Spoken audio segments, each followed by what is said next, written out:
Okay, for the following a tutorial assignment, 3D CAD tutorial, I had chosen to follow a tutorial for Benny the Bear, I believe that's his name, on YouTube. And when I followed it, I just pretty much went through and created the bear, and I changed a couple things about the bear for my diegetic prototype.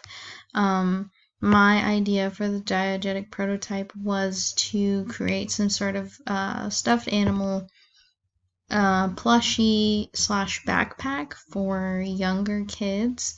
I know a lot of the times they like have bags or they bring their stuffed animals, so I decided I wanted to do a little bit of both in one. And with this assignment, the way that I envisioned it working was sort of having some sort of tracking device or being able to know where your child is or if they've gone too far.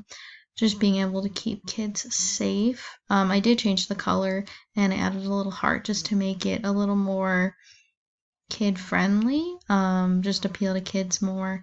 And obviously, like, depending on the child, there would be different colors. But yeah, and here I added some straps, and then I added a sort of opening compartment where they'd be able to put their stuff. And yeah, that would be the zipper in the opening. And then I was envisioning kind of like where the heart for the little kid, or for the bear, is going to be where the tracking device would be, kind of being able to like detect where they are at all times and just keeping kids safe.